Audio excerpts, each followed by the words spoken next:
Repete comigo assim: uma só cruz. Uma só cruz.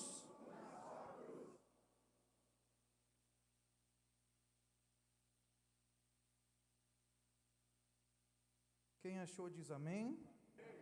Quem não achou diz Brasil. Então força que dá aí, vai lá. A palavra de Deus diz o seguinte: eu vos exorto, irmãos, em nome do nosso Senhor Jesus Cristo, guardai a concórdia uns com os outros, de sorte que não haja divisões entre vós. Sede estreitamente unidos no mesmo espírito e no mesmo modo de pensar. Algumas palavras vão dizer o seguinte: unidos na mesma disposição mental e no mesmo julgamento. Amém? Amém? Pati, pode colocar para mim a imagem lá? Quem tem celular aí diz amém. Com quantas famílias e amizades eu acabei na semana passada?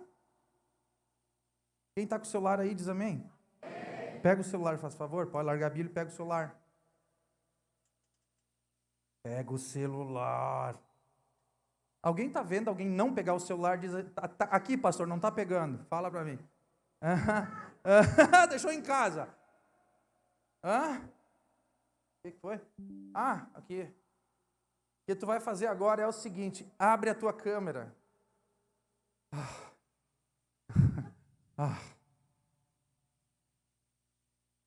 Abre a tua câmera. Abriu a câmera aí? Amém? Agora vira ela e coloca no modo selfie.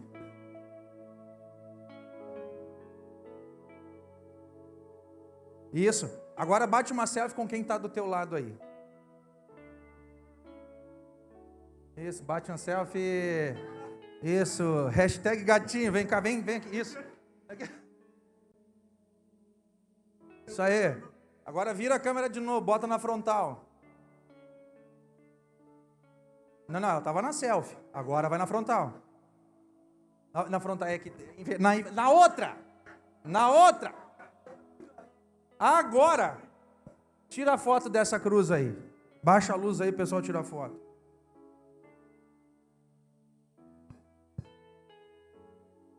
Isso. Olha que essa igreja é próspera. O que eu estou vendo de iPhone aí. Vem em mim, Jesus. Vem em mim aí. Pô, Deus abençoe, pode sentar.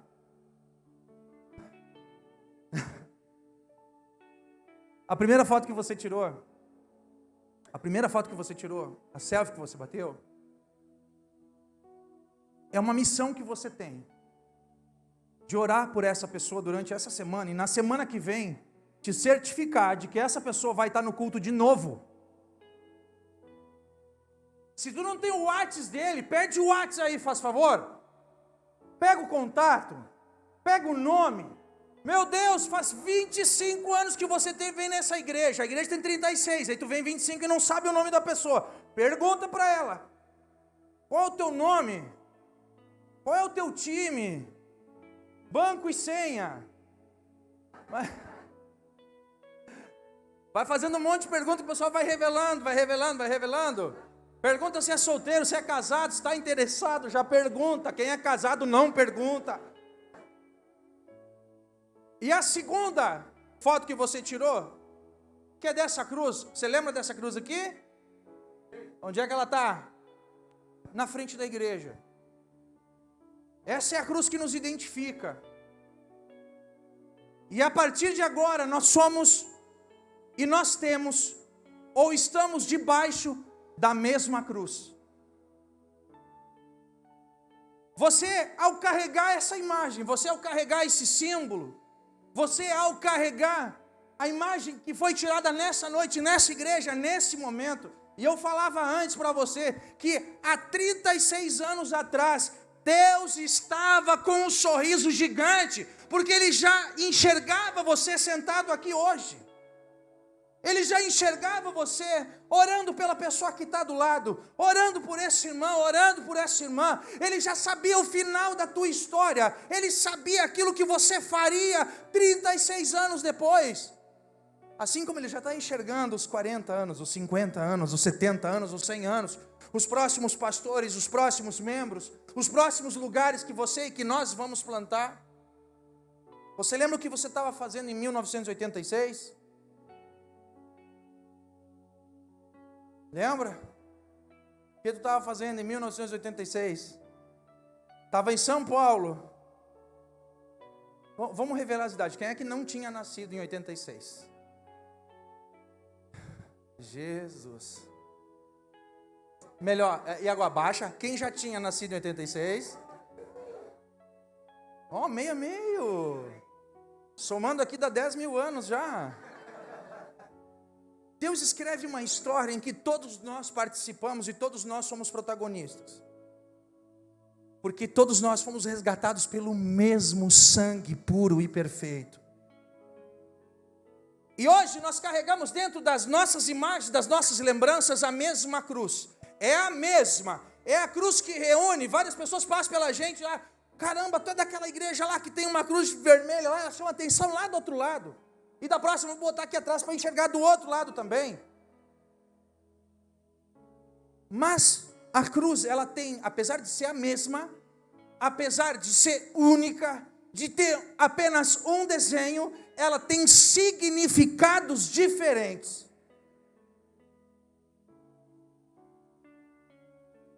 A primeira coisa é aquilo que ela significa para mim. Repete comigo, aquilo que a cruz representa para mim. O que essa cruz representa para você, individualmente, no teu coração? O que ela representa na tua vida? O que ela te traz de memórias? E é importante você pensar nisso, porque você faz parte de uma comunidade, você faz parte de um grupo, você faz parte de uma família, você faz parte de um encontro de pessoas que se reúne todo domingo, que tem culto durante a semana, que faz atividades fora daqui. Mas o que essa cruz representa para você? Para uns ela representa liberdade de um vício. Para outros ela representa uma cura. Para outros ela representa o resgate de um filho que sumiu. Para outros representa um casamento. Cada um de vocês, cada uma das pessoas que está aqui nessa noite, olha para essa cruz e lembra de alguma coisa. Lembra de alguma libertação, lembra de algum milagre, lembra de alguma conquista, lembra de alguma gravidez. Fizemos um casamento ontem, soubemos de mais uma gravidez. Deus é bom, eu falei, cada criança apresentada é uma gravidez confirmada, e está ali. Se fosse aposta, estava ganhando bastante dinheiro. O que essa cruz representa para ti? E você precisa identificar, e você agora tem dentro do seu celular, e você pode olhar durante a semana, e olhar para ela como um memorial de tudo aquilo que Deus já fez na tua vida. De tudo aquilo que Deus já representou para você. De todas as visitas que Deus já fez na sua vida, todas as visitas que Deus já fez nos teus sonhos, todas as visitas que Deus fez nos teus projetos. Isso é o primeiro pensamento. Só que a cruz, ela também representa alguma coisa para a pessoa que está do teu lado, que pode ser algo completamente diferente daquilo que representa para ti, porque essa cruz nos trouxe até aqui por um motivo. Alguns entraram por curiosidade, alguns entraram com dor, alguns entraram desesperados, alguns entraram aqui perdendo e colocando em risco a própria vida, outros já estavam há muito tempo na presença de Deus, outros encontraram um grande amor, outros perderam um grande amor, outros estão construindo uma nova família. Então a cruz representa algo para mim, mas também representa algo importante para o meu irmão. Repete para mim, a cruz é algo importante para mim e é algo importante para o meu irmão. Assim como ela é especial para ti, ela é especial para a pessoa que está do teu lado. Alguma forma, algum caminho Jesus usou para trazer essa pessoa para cá. algum motivo, alguma forma, algum fato, algum acontecimento, Deus usou, Deus proveu para que hoje você estivesse sentado ao lado de pessoas que também foram salvas. E em qualquer lugar que você for, vai ser assim, porque o testemunho da salvação, ele se multiplica todo dia. E a cruz, além de representar algo para você, além de representar algo para a pessoa que está do seu lado, ou o outro, a outra pessoa, essa cruz também representa algo para nós todos. Repete comigo, a cruz representa algo importante para mim, algo importante para o meu irmão, algo importante para nós. Algo importante para a igreja como um todo, a união de pessoas, a união desses povos, a união dos casais, a união dos homens, das mulheres, da tribo teen, da tribo jovem. Essa cruz representa a nossa união no mesmo Deus. Quando eu olho para essa cruz, eu lembro de você. Quando eu olho para essa cruz, eu lembro para os irmãos dessa igreja. Eu olho para todas as pessoas, eu lembro de todas as pessoas que nós já oramos, que nós já batizamos, as crianças que nós apresentamos. Quando eu olho para essa cruz, eu vejo muito mais do que um desenho. Eu vejo mais do que um instrumento de tortura. Eu vejo o caminho pelo qual Deus escolheu libertar um povo inteiro. Deus usou para libertar o povo inteiro. Ele tirou várias pessoas do laço do pecado, da morte, do inferno. Em 36 anos, muitas pessoas foram levadas a Cristo pelo trabalho desta igreja, dessas pessoas, desses homens, dessas mulheres, pessoas que ainda estão aqui, pessoas que já passaram, pessoas que saíram, pessoas que estão retornando. Nós somos um conjunto de trabalho. Sabe que na presença de Deus não tem ninguém, não tem uma pessoa mais importante que a outra? Agora nós estamos em meio aos Jogos da Copa do Mundo, não estamos?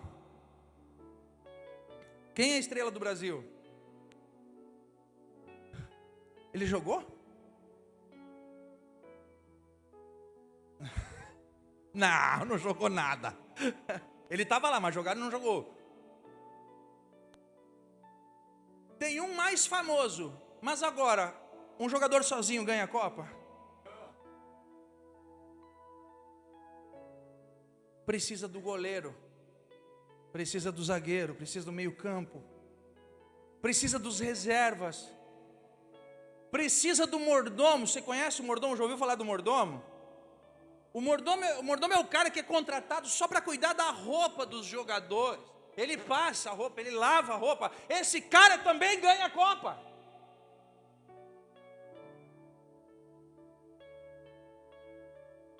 E eu uso esse exemplo para dizer que o pastor é salvo, assim como a pessoa que só vem uma vez por mês também pode ser salva. Quando nós falamos de igreja e olhamos para essa cruz, todos nós somos alcançados pela graça que vem de Deus. Sabe que Deus, Ele usa cada um individualmente. Ele usa você dentro das áreas de habilidade que Deus te deu. Uns sabem cantar, outros não sabem cantar. Aí quem sabe cantar, ajuda quem não sabe cantar. Quando a igreja toda canta junto, você ouve alguém desafinado? É tão bonito, né, ver a igreja cantando toda junta. Ninguém desafina, ninguém arranha, ninguém treme a voz. O que aconteceria se eu passasse o microfone? Vamos cantar 15 segundos cada um, para sempre seremos um. Não, aqui não tem graça. Vamos cantar lá na ponta, vamos começar? Não vá. E quando Deus monta o projeto de igreja, Ele sabe exatamente isso. Ele se move pela igreja, não pelo individualismo. Deus se move por esta igreja, Ele se move por este grupo, Ele se move por todos. Você já viu uma mão funcionando fora do corpo? Tem uma série nova na Netflix, Wandinha. Quem já assistiu diz amém. Então, não. Quem já assistiu diz amém. Amém. E nessa série tem um mãozinha.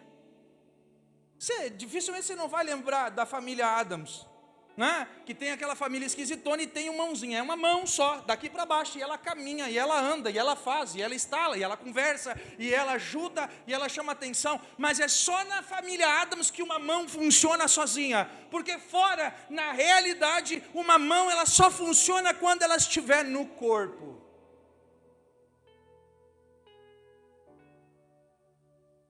E se um dia a mão resolver ser o pé? Agora nós vamos andar de cabeça para baixo. Porque a mão resolveu, não gosto mais. Tem que ficar limpando o nariz, limpando a orelha. Eu tenho que ficar coçando o sovaco. Não quero mais essa nojeira. Agora eu vou ser o pé. Você imagina você fazer carinho no rosto de alguém com o seu pé? Aquele cascão, 3 centímetros. Unha encravada, passando aqui no cantinho do lábio, assim, dando uma coçadinha, dedão. Você começa a inverter, nós não temos vontade, mas nós temos serviço que nós entregamos ao nosso Deus, juntos. Só existe nós quando nós estamos juntos, quando nós trabalhamos juntos. Porque Deus trabalha no coletivo, e quando Ele olha para baixo, Ele olha para você, Ele usa individualmente, mas Ele se move no coletivo, Ele se move como igreja, Ele se move como um corpo, porque tem irmãos que não têm força para ser braço, mas eles são bons ouvidos, tem irmãos que não têm ouvidos, mas eles são bons pés, tem irmãos que não conseguem caminhar, mas eles são coração, tem uns que não são coração, mas enxergam bem. Então a minha deficiência é complementada pelo teu amor. Gente, é uma bênção. Nós podemos olhar para a igreja como sendo a forma que Deus escolheu para que o mundo pudesse ser curado. Tem movimentos aí que dizem assim, o termo é desigrejado. É a pessoa que ela diz que ela é cristã, que ela é fiel a Deus, que ela confia em Deus, mas na igreja ela não vai. Porque na igreja tem muito pecado, na igreja tem muito fofoqueiro, na igreja tem muita gente arrogante. Eu já fiz uma pergunta muito fácil para você. É possível você ser casado com alguém, mas morar separado? Não dá, né? Acontece, mas daí não é casamento, é só no papel. Casamento não é. Deus cria o casamento para as pessoas viverem juntas. Ele diz, o homem vai deixar a casa do pai e da mãe, ele vai se unir à sua mulher, e os dois vão brigar sozinhos dentro de casa. Está na palavra. Eles vão parar de brigar com Deus e o mundo, para só os dois brigar consigo mesmo. Os adversários vão se bater, mas vão terminar o dia num ninho de amor. Deus cria o casamento e é o primeiro exercício de uma igreja. Se você quer saber como uma igreja funciona, olha para dentro de um casamento, que é o casamento. O casamento, para dar certo, ele precisa de perdão, ele precisa de tolerância, ele precisa de compreensão. Ouvi uma pastora falando hoje. Ela dizia assim, imagina, você olha para esse casal de pastores, você se emociona, porque é tão fofinho, é tão maravilhoso, são quase 40 anos de casamento. Aí ela falando, vocês acham que foi sempre assim? Quando eu casei, ela dizendo, eu trabalhava no comércio do meu pai e da minha mãe, e eu não almoçava. Ela chegava do colégio, largava a mochila e começava a servir almoço, começava a servir as pessoas que estavam ali, passava, limpava. Se desse tempo ali pelas 3, 4 da tarde, ela comia uma coisa. O marido dela veio de uma casa que a partir das 11h30 ninguém fazia mais nada a não ser preparar-se para a refeição do meio-dia. E ficava almoçando até 1h20. Era uma degustação diária. Saboreava-se a comida. Aí você pensa, o que Deus imaginava lá no céu quando pega uma pessoa que não come e bota junto com a outra que precisa saborear a comida? Ele pega, larga os dois dentro de casa e tranca a porta.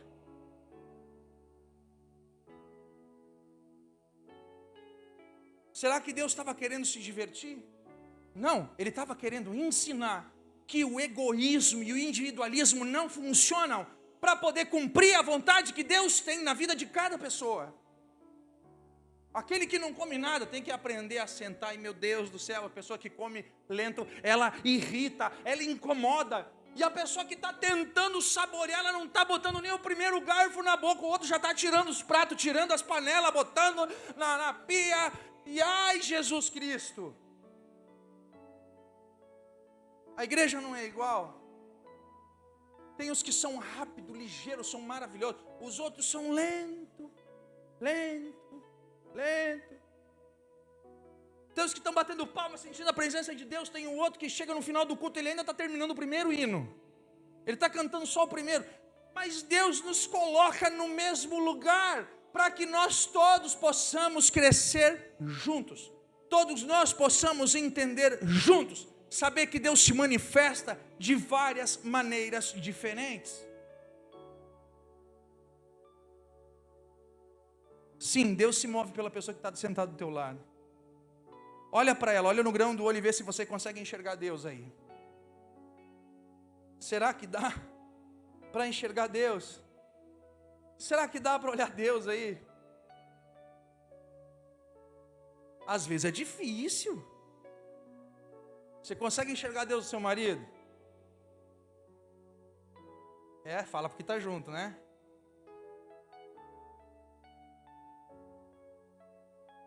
A gente enxerga Deus, é uma face de Deus que está aí.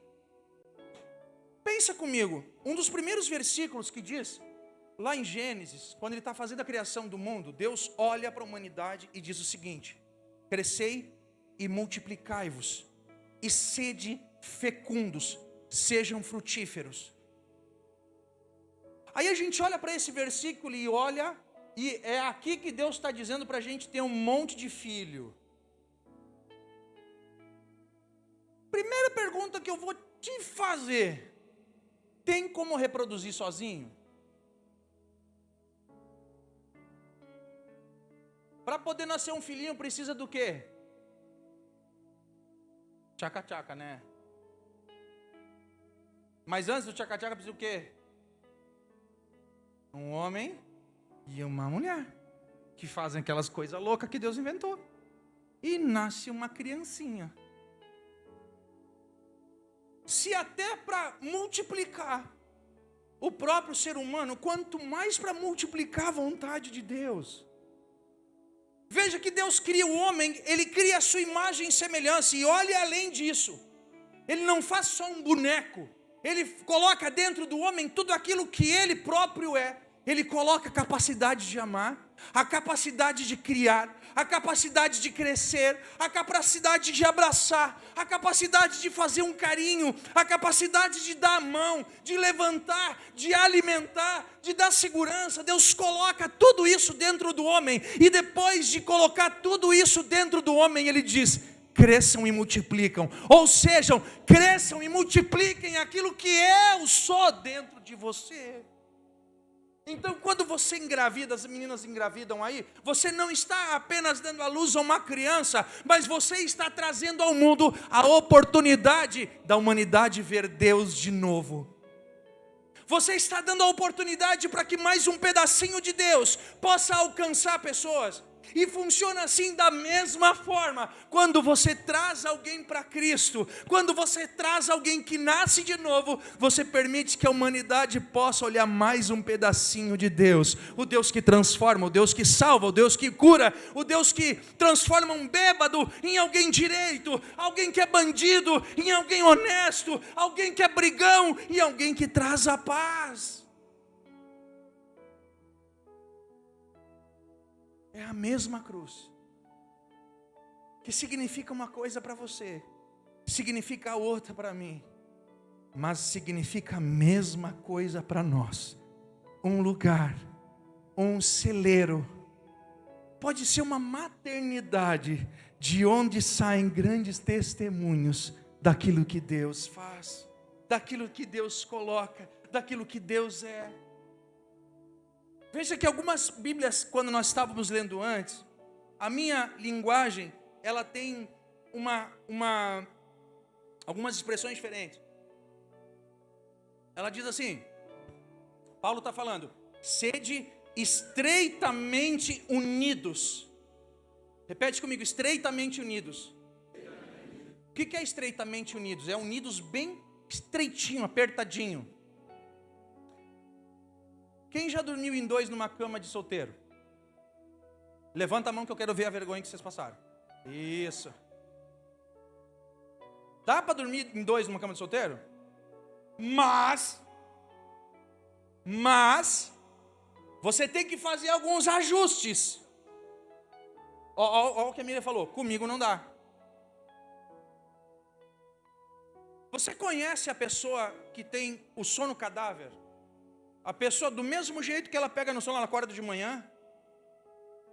Se bobear, ela dorme assim. Tem gente que começa no canto direito da cama, ela faz uma volta olímpica, aí ela vira pirueta. Quando você vê no outro dia de manhã, ela está com a cabeça lá nos pés. Tem gente que gosta de dormir esparramado. Tem gente que não gosta. Tem gente que acorda com a perna cruzada. Tem um outro que só consegue dormir se tiver com cobertor mesmo no verão, 42 graus de noite, meia-noite. Que Deus salve essas pessoas. Tem gente que só consegue dormir com ar-condicionado. Oh, aleluia! No inverno não, aí é o ventilador. Ventilador no inverno. Como é que faz para dormir uma pessoa que é calorenta e outra friolenta numa cama de solteiro?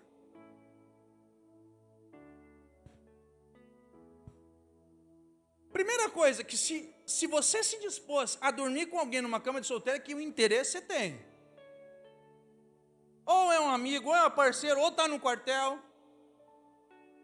A gente se cobra, não cobra. Vai usar o cobertor ou não vai?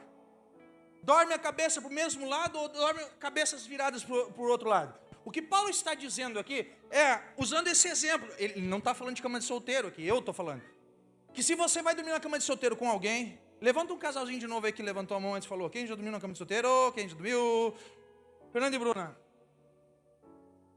O que precisa fazer para poder dormir dois numa cama de solteiro? Se adaptar. Tem um jeito que tu gostava de dormir, não tinha? Que tu gosta até hoje. Mas não dá para dormir desse jeito quando está dormindo com a Bruna numa cama de solteiro. Quando ele fala de ser, ele olha para a igreja e diz, sejam estreitamente unidos, ele está querendo dizer isso. Em vários momentos você vai ter que se ajustar. Em vários momentos você vai ter que tolerar. Em vários momentos você vai ter que ser paciente para aguentar aquele irmão chato que vem te procurar todo dia na igreja. Mas como você é igreja, você precisa se ajustar. Como você está na igreja, você faz parte de um corpo, você precisa se ajustar. Porque você lembra que não existe Deus se movendo apenas em uma pessoa. Ele pode usar talentos individuais, mas Ele se move pelo coletivo. Repete comigo. Deus usa o talento individual. Vamos lá de novo. Deus usa o talento individual, mas se move no coletivo. De novo, faz o dedinho assim. Deus usa o talento individual, mas se move. Agora você passa na cabeça da pessoa que está na frente, no coletivo. Isso, bota as perucas de volta. Deus se move no coletivo, Ele se move pela igreja, o Espírito dEle sopra, o Espírito dEle flui pela igreja.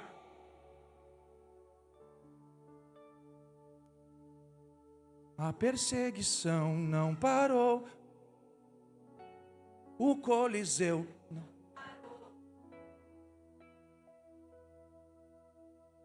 A igreja do Senhor. Nós não caminhamos pelo que vemos, e o o que nos move, é o que nós cremos, nação santa.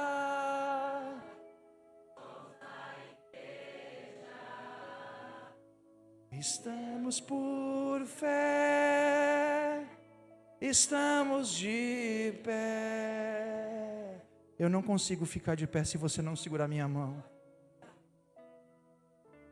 E eu tenho absoluta certeza que você também não fica de pé se eu não segurar a tua. Paulo fala em Atos que os irmãos da igreja primitiva, eles faziam tudo em comunidade. Eles vendiam tudo que tinham e eles compartilhavam um com os outros, porque não entendiam que tinham alguma coisa, mas eles compartilhavam com todos. E viviam de graça em graça, de fé em fé, de milagre em milagre, alegravam-se todos os dias. Eles tinham uma mesma disposição mental e tinham o mesmo julgamento. Mas se você olhar no Velho Testamento, você vai ver uma outra história que é parecida, de pessoas que falavam a mesma língua, que usavam o mesmo braço, que tinham as mesmas intenções. Você vai lembrar da Torre de Babel. Quem lembra da Torre de Babel diz amém. Quem não lembra diz Brasil. Mentiroso. Eu conto ela bem detalhadinho, mas o povo estava tão unido, estava tão forte, que eles um dia sentaram e inventaram e disseram assim: nós vamos construir uma torre que chega até no céu. Não vai ter povo nenhum na terra que não vai lembrar da gente, que não vai nos conhecer, não vai saber quem nós somos. E eles começaram a construir essa torre. E Deus lá no céu, Ele olha para baixo e diz: se nós não intervirmos, esse povo vai conseguir o seu intento. Então eu vou confundi-los para que eles não consigam chegar até o céu. Mas será que essa história ali da Torre de Babel não é contraditória à história da igreja de Atos? A situação é a mesma, a união é a mesma, a força é a mesma. A questão é que a intenção não era a mesma. Lá na Torre de Babel, todos eram conduzidos e movidos pelos seus interesses próprios, pelo seu próprio coração. As pessoas andavam pelo seu individualismo. Imagina quão famosos elas ficariam, como conhecidas elas ficariam, se elas conseguissem construir uma torre que chegasse até o céu. Só que lá na igreja de Atos, a história de Atos fala do mesmo povo que tinha a mesma língua, a mesma intenção, a mesma força. A diferença é que eles não estavam ligados no próprio coração. A diferença é que eles andavam sob a mesma cruz. A intenção deles era levar Cristo. A intenção deles era levar Jesus. A intenção deles era compartilhar e dividir toda a palavra que receberam, os milagres que receberam, a transformação de vida que eles receberam. Existe uma diferença muito grande na sua intenção. Pensa no trânsito. Existe lei de trânsito, não existe? Para que servem as leis de trânsito?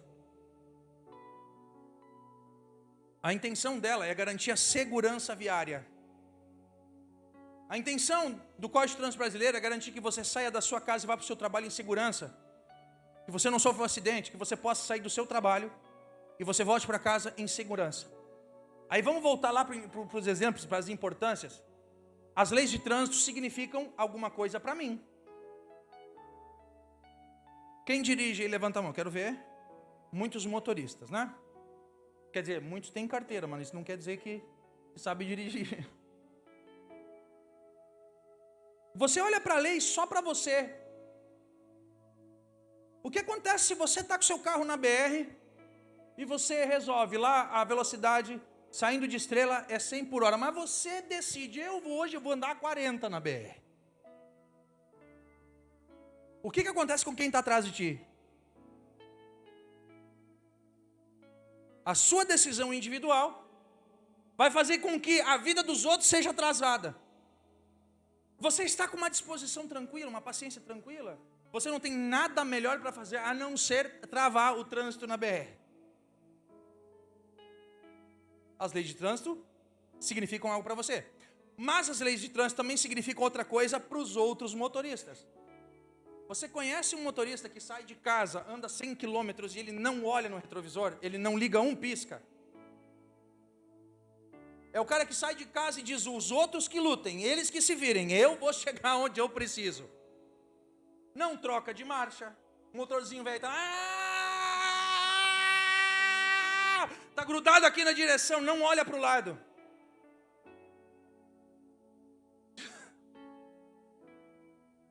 Hã?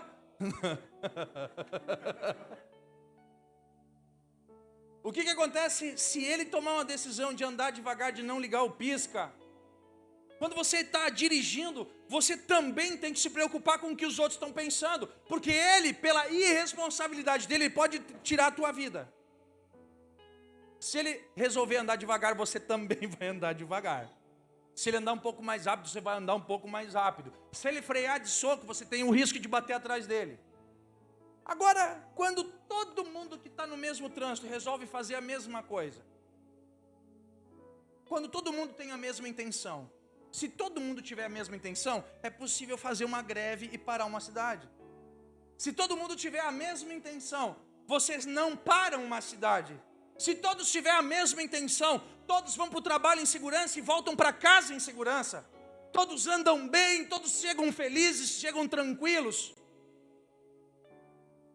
Tem aquele motorista que acha que só ele é o inteligente, né? Tem uma fila de 5 quilômetros e vê o cara passando pelo acostamento, né? Eu digo para mim, olha, como eu sou burro, só ele é inteligente. Olha como é interessante. A pessoa que te corta, que está na tua frente, que não espera, que passa no vermelho, passa no amarelo, só ele é inteligente. Você que é burro, que não aprendeu. Se todos nós pensarmos juntos, nós conquistamos o céu juntos. Se eu não desistir de você, você vai entrar comigo no céu. E se você não desistir de mim, nós vamos entrar juntos. E é isso que tem nos movido nesses 36 anos. Muitos passaram antes de nós, e muitos virão depois de nós, até Jesus chegar, até Jesus voltar e levar a sua igreja. Mas até lá, nós não vamos deixar de cumprir a palavra de Deus, que diz, crescei e multiplicai-vos. Essa igreja vai crescer para poder multiplicar todas as bênçãos que Deus tem derramado na minha e na sua vida. E se você recebe essas bênçãos, levanta a sua mão para o céu e diz, eu quero essas bênçãos na minha vida, e aplaude ao Senhor. Aleluia! Aleluia! Glória a Deus! Deus está conosco, Deus nos conduz. Começamos hoje mais 36 anos. Começamos hoje o restante da nossa história, mas sempre confiantes de que Deus está ao nosso lado em todos os momentos. Muito obrigado por estar aqui. Obrigado por não ter desistido. Obrigado por não ter ido embora. Obrigado por ter voltado. Obrigado por continuar orando. Nós vamos muito longe, juntos, sob a mesma cruz. A mesma cruz nos identifica. Somos a igreja. Vivemos por fé, estamos de pé. Amém?